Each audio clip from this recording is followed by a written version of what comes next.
जय हिंद दोस्तों, स्वागत है आपका यूनाइटेड लर्निंग की इस ऑनलाइन प्लेटफॉर्म पर। तो अभी हम लोग डिस्कस कर रहे हैं केमिस्ट्री के पीवाईक्यू जो प्रीवियस ईयर में आए हुए क्वेश्चंस हैं और लगभग 170 क्वेश्चन तक हम लोग डिस्कस कर चुके हैं और कंटिन्यू करते हैं आगे एक क्वेश्चन। तो स्टार्ट करते हैं आज का पहला क्वेश्चन। देखिए जो क्वेश्चन अगला पहला है हमारा यहाँ पे स्टार्ट हो रहा है, ये आपका स्टेटमेंट पे है। ठीक है, तो स्टेटमेंट जो है आपका क्या कह रहा है कि अगर both the statements are individually true and statement second is the correct explanation of the statement first, तो आंसर होगा ए। ठीक है, आंसर क्या होगा? ए होगा आपका। ठीक है ना। और अगर कहेगा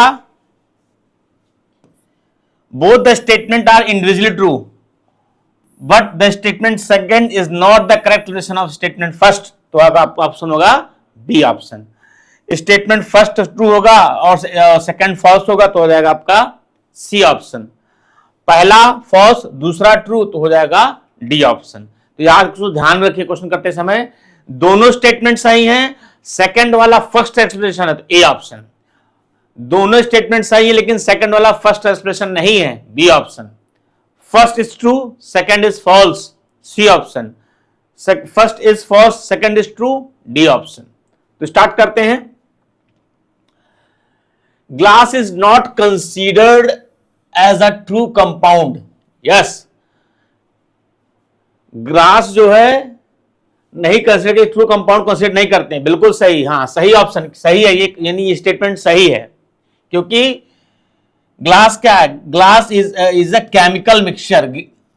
केमिकल मिक्सचर होता है ग्लास जो होता है, इससे कंस्टिट्यूएंट जो होते हैं वो केमिकल्स क्या होते हैं? मिक्सचर होते हैं, जिनसे क्या क्या होता है? सिलिका होता है, कैल्शियम कार्बोनेट होता है, मैग्नीशियम कार्बोनेट होता है, डोलामाइट जिसे बोलते हैं। तो इन सब का क्या होता है? वो मिक्सचर होता है, वो एक केमिकल्स का मिक्सचर है, तो कंपाउंड नहीं माना जाता। ठीक है ना, तो स्टूडेंट सही है। Glass does not have definite melting point. Glass का कोई डेफिनेट मेल्टिंग पॉइंट नहीं होता है। यस, क्योंकि ये क्या है? एक तरह का सुपर कूल्ड लिक्विड है। सुपर कूल्ड लिक्विड है, एक पहला पॉइंट हो जाएगा। और दूसरा इसमें ये होता है, इसको सुपर कूल्ड क्यों कहते बता चुका हूं, तेजी से गर्म करते हो और फिर उसको तेजी से ठंडा करते हैं तो सुपर कूल्ड ये लिक्विड बन जाता है, कह रहा है इसको। ठीक है, नॉन क्रिस्टलाइन सॉलिड है, नॉन क्रिस्टलाइन सॉलिड होता है ये। तो याद रखना, जो भी चीज नॉन क्रिस्टलाइन होगी उसका मेल्टिंग पॉइंट फिक्स नहीं होगा। इस वजह से जो है, अगर क्रिस्टलाइन सॉलिड है तो उसका मेल्टिंग पॉइंट फिक्स होगा, लेकिन नॉन क्रिस्टलाइन सॉलिड उसका मेल्टिंग पॉइंट फिक्स नहीं होगा। तो दोनों स्टेटमेंट सही हैं तो उसका ठीक है। और तो अगर कोई चीज कंपाउंड करा, ट्रू कंपाउंड जो है नहीं है, तो यानी ये इसको एक्सप्लेन कर रहा है कि ट्रू कंपाउंड क्योंकि केमिकल मिक्सचर है और केमिकल मिक्सचर होने की वजह से इसका डेफिनेट मेल्टिंग पॉइंट नहीं होगा क्योंकि इस तरह का नॉन क्रिस्टलाइन सॉलिड है। तो बी सेकंड स्टेटमेंट फर्स्ट वाले को एक्सप्लेन भी कर रहा है, तो इसका ए ऑप्शन सही हो जाएगा। यानी both the statement are true and statement second is the correct explanation of first, तो ए ऑप्शन आपका सही हो जाएगा। अगला देखिए, limestone decompose when it's heated in air. ठीक है, तो लाइमस्टोन जो होता है, ठीक है, decompose when heated in when it is heated in air. तो लाइमस्टोन जो होता है, ठीक है, उसका डिकम्पोज हो जाता है, हीट करते हैं, तो बिल्कुल सही है, ट्रू स्टेटमेंट। ठीक है, increase in the content of CO2 in the atmosphere in the recent year is mainly due to the using of limestone in the manufacturing of cement। ठीक है, तो ये भी कह सकते हैं कि जो है content of CO2 in the atmosphere recent year में इंक्रीज कर रहा है due to the using of limestone in the manufacture of cement. ये स्टेटमेंट भी सही हो सकता है। ठीक है ना, तो ये बोथ द स्टेटमेंट जो है आपके सही हैं। ठीक है, ये पहला वाला भी सही है कि CO2 की मात्रा जो है एटमॉस्फेयर में बढ़ रही है क्योंकि लाइमस्टोन का इस्तेमाल सीमेंट में कर रहे हैं, इस वजह से। हाँ, तो बिल्कुल सही है।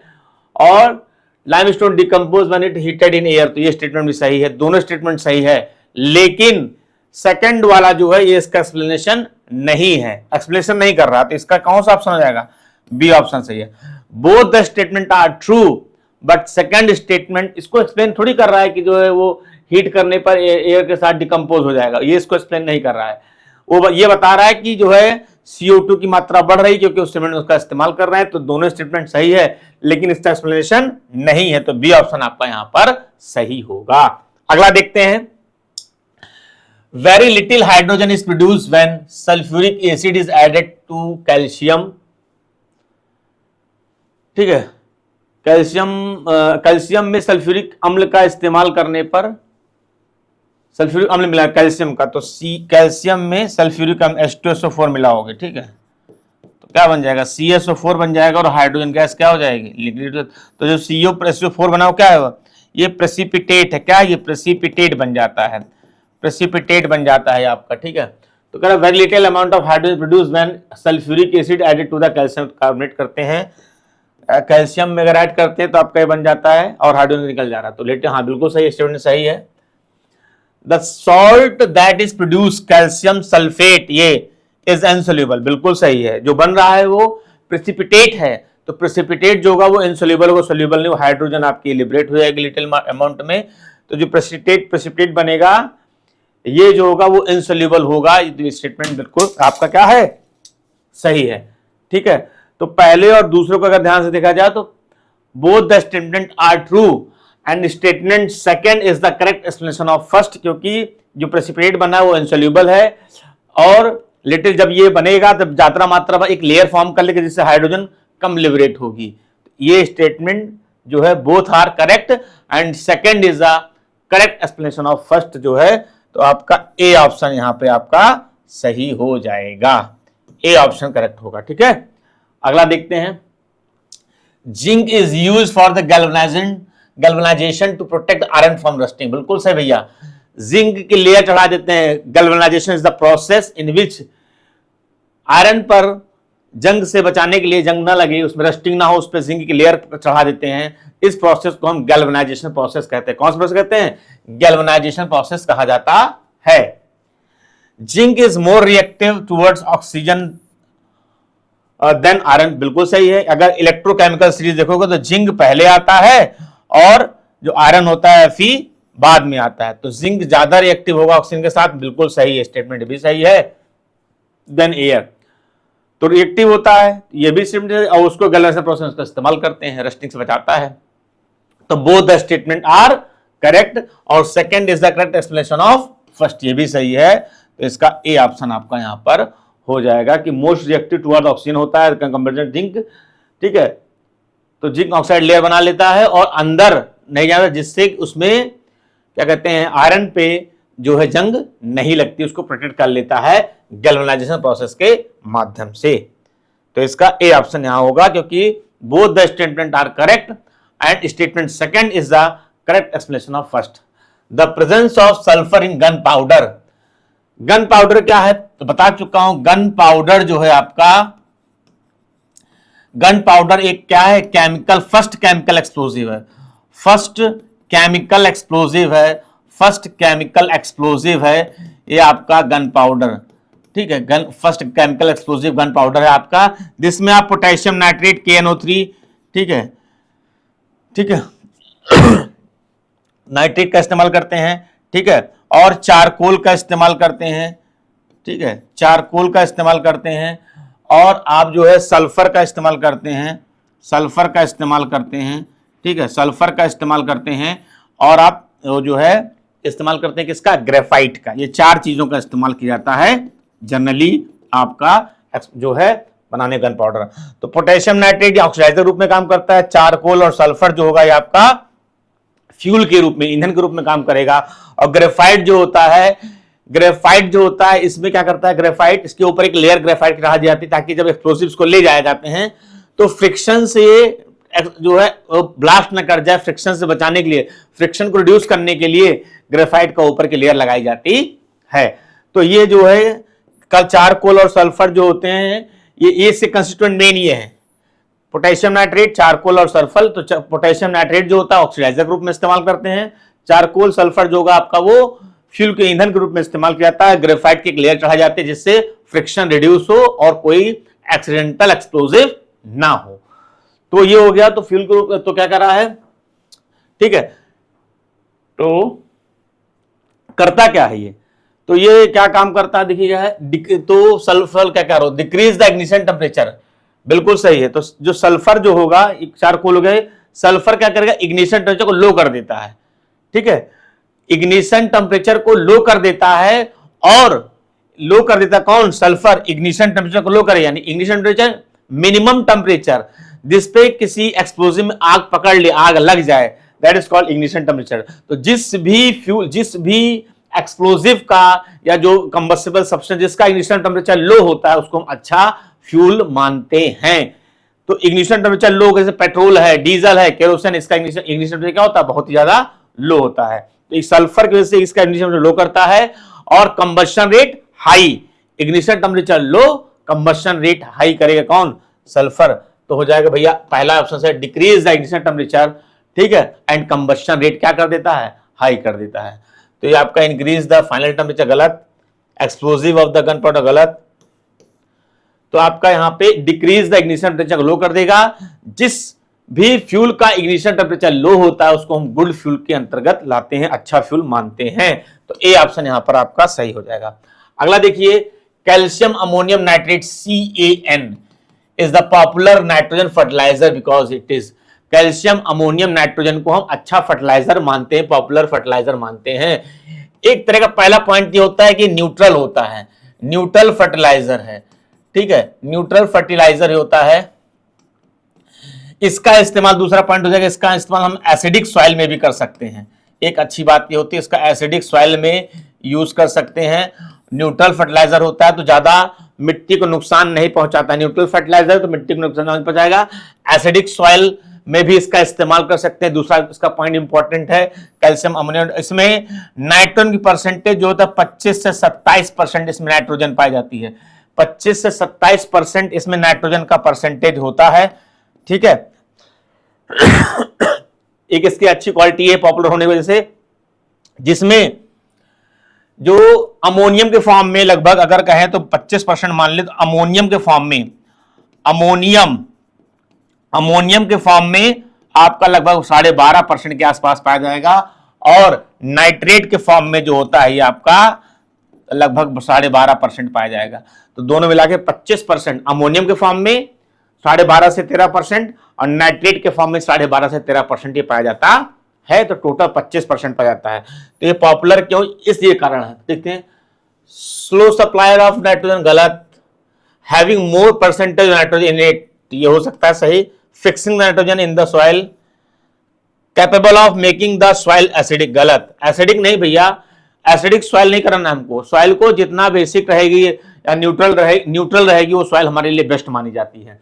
तो क्या करेगा, न्यूट्रल फर्टिलाइजर ग्रुप में इसको माना जाता है, एसिडिक सॉइल में भी इसका इस्तेमाल करते हैं। 25 नाइट्रोजन परसेंट इसमें ज्यादा होती है, तो इसमें आपका बी ऑप्शन सही हो जाएगा। अगर इन पॉइंट को आपको पता है तो आप बी ऑप्शन करेक्ट को सही मानेंगे। अगला क्वेश्चन देखिए, chromium oxide is used ingredient to obtain, chromium oxide जो डिफरेंट टाइप ऑफ केमिकल दिए गए, क्रोमियम ऑक्साइड होता है ये। तो ये क्रोमियम ऑक्साइड क्या था, कलर क्या, तो जो है ग्लास बनाने में कलर का इस्तेमाल करते हैं, साबुन बनाने में कलर का इस्तेमाल करते हैं। तो उसमें जो कलर होते हैं, डिफरेंट टाइप ऑफ कलर किसके लिए होता है, तो क्रोमियम ऑक्साइड जो होता है वो कौन सा कलर देगा, तो क्रोमियम ऑक्साइड जो होगा वो आपका कौन सा कलर देगा, वो आपका ग्रीन कलर देता है। कौन सा कलर देगा, ग्रीन कलर देगा, ठीक है ना, ग्रीन कलर देगा। और आपका कॉपर जो होगा, कॉपर, कोबाल्ट, कोबाल्ट जो होगा आपका, कोबाल्ट ऑक्साइड जो होगा वो आपका कौन सा कलर देगा, ये ब्लू कलर देगा। और क्यूप्रस ऑक्साइड जो होगा, क्यूप्रस ऑक्साइड जो होगा वो कौन सा कलर देगा, आपका रेड कलर। तो क्यूप्रस ऑक्साइड जो होगा आपका रेड कलर देता है, कोबाल्ट ऑक्साइड जो होगा आपका वो ब्लू कलर देगा, और क्रोमियम ऑक्साइड जो कौन सा कलर, ग्रीन कलर देगा, याद कर लीजिएगा इसको।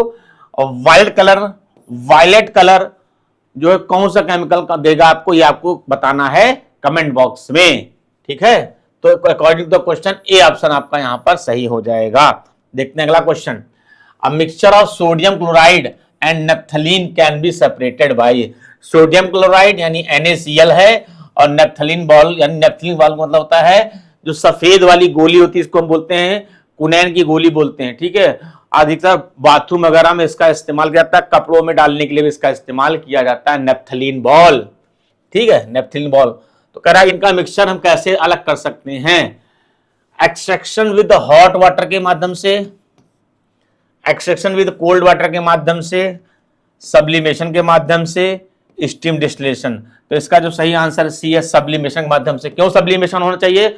सब्लिमेशन वह प्रोसेस होता है जिसमें क्या करते हैं, जैसे क्या होता है, एक नॉर्मल बात ये होती है, अगर मान लीजिए वाटर है, तो वाटर को अगर हम पानी को हम गर्म करेंगे तो भाप बन जाएगा, और पानी को ठंडा करेंगे तो क्या बन जाएगा? सॉलिड बन जाएगा, यानी वेपर बन जाएगा गर्म करेंगे तो। ठीक है, तो हीट करने पे आपका क्या बन गया? ये वेपर बनेगा, और ठंडा करने पे क्या बन जाएगा? इसको सॉलिड, सॉलिड बन जाएगा, यानी सॉलिड यानी कि आइस बन जाएगा आपका ये। ठीक है, ये है, तो ये है कि ऐसा प्रोसेस चलेगा। तो अब क्या है यहाँ पे, जो आपका नेपथलीन बॉल है ये सॉलिड है, तो सॉलिड को अगर हमने गर्म किया और डायरेक्ट क्या बन जाए? गैस, यानी लिक्विड न बन के गैस बन गई, तो क्या कहलाता है? उसे सब्लिमेशन कहा जाता है। तो सब्लिमेशन हो जाएगा कि जो आपका नेपथलीन सब्लाइम करके वेपराइज हो जाएगा, हम उसको अलग कर लेंगे, तो सब्लिमेशन प्रोसेस में इस्तेमाल किया जाएगा। तो सी ऑप्शन यहां पे आपका सही होगा। अगला क्वेश्चन देखिए, the pH of the solution obtained by dissolving pure NaCl in water, the pH of the solution obtained by dissolving pure NaCl in water। तो प्योर NaCl, तो बात करें प्योर NaCl कैसे ऑब्टेन करोगे? तो भाई जब किसी बेस की रिएक्शन करा देंगे, बेस की रिएक्शन किससे करा दिया हमने? एसिड से करा दिया। बेस की रिएक्शन किससे करा दी हमने? एसिड से करा दिया, तो क्या बनेगा? NaCl यानी सॉल्ट बन गया, और क्या बनेगा? वाटर बनेगा। NaCl बनेगा और वाटर बनेगा। तो pH of the solution obtained by dissolving pure NaCl in water, तो प्योर NaCl वाटर जो हमें मिला है, तो क्या होगा, कैसा होगा? कि NaCl क्या होता है? ये न्यूट्रल होता है। कैसा होता है ये? न्यूट्रल। तो आपका जो हो जाएगा सी ऑप्शन यहां पर सही हो जाएगा, उदासीन होगा। तो आप NaCl ऑब्टेन कैसे होगा? बेस की रिएक्शन कराओगे, HCl न्यूट्रल होगा, तो आपका यहां पे सी ऑप्शन सही हो जाएगा। अगला क्वेश्चन देखिए, ऑक्सीजन और reaction with non metal form oxide with are. Basic oxide बनाएगा, एसिडिक बनाएगा, एम्फोटेरिक बनाएगा, न्यूट्रल बनाएगा। तो अगर हम कह रहे हैं ऑक्सीजन की रिएक्शन विद नॉन मेटल, तो नॉन मेटल हम लेते हैं कार्बन। ठीक है, तो कार्बन के ऑक्सीजन का ऑक्सीजन से बनाएगा क्या? CO2। और CO2 होता क्या है? तो CO2 भैया जो होता है वो एसिडिक नेचर का होता है। किस नेचर का होता है? एसिडिक नेचर का होता है। तो एसिडिक ऑक्साइड बना दिया, तो आपका यहाँ पे बी ऑप्शन जो है सही हो जाएगा। अम्लीय ऑक्साइड होते हैं, यानी एसिडिक बना सकता है, या दो एसिडिक बना सकता है, तो आपका बी ऑप्शन यहाँ पे सही हो जाएगा। नॉन मेटल कार्बन है, ऑक्सीजन करा दिए, CO2 एसिडिक नेचर का बना दिया, यानी बी ऑप्शन सही। अगला देखिए, biogas consist of mainly, biogas. ठीक है, बायोगैस में का कंस्टिट्यूएंट पूछ रहा है, तो बायोगैस का जो कंस्टिट्यूएंट होता है, ठीक है, वो उसमें आपका आता है, पहला आएगा आपका मीथेन। मीथेन होगा, यानी CH4 हो गया, और दूसरा कंटेंट आपका हो जाएगा CO2। मीथेन की मात्रा 60%, बाकी आपका कार्बन डाइऑक्साइड हो जाएगा। ठीक है, कार्बन डाइऑक्साइड एंड अदर। और डिपेंड करेगा कि वो बन कहाँ रहा है, किस जगह पे डिपेंड करेगा, उसके कंपोनेंट, अदर कंपोनेंट जो होंगे वो किस जगह बन रहा है, उस दलदल वाली जगह है या प्योर गोबर का बनाया जा रहा है, उस पर डिपेंड करेगा। तो मीथेन इसका मेन कंस्टिट्यूएंट, इसमें 60% मीथेन होगी। According to the question, A option यहां पे आपका सही हो जाएगा। बात समझ आ रही है? तो ये इस तरीके से आपको देखना है कि methane, ethane, butane, carbon dioxide ये दिया गया है, तो इससे मेनली जो पूछा गया है, तो ऑप्शन क्या हो जाएगा? मीथेन, CH4, एक कार्बन के लिए मेथ, सिंगल बॉन्ड एन, मीथेन हो जाएगा। ठीक है, तो आज के लिए क्लास इतना ही। देखिए, हर वीडियो को अच्छे से देखिए और उसको कोशिश करिए कि सारे क्वेश्चन देखिए। अगर आपको बहुत लगा रिपीट भी हो रहे होंगे, तो कहने का मतलब कहीं ना कहीं क्वेश्चन एक दूसरे से जुड़े हुए हैं, और अगर आप सारे क्वेश्चन पढ़ लेंगे तो 100% आपको बेनिफिट होगा। तो मिलते हैं नेक्स्ट वीडियो में, तब तक के लिए जय हिंद क्लास।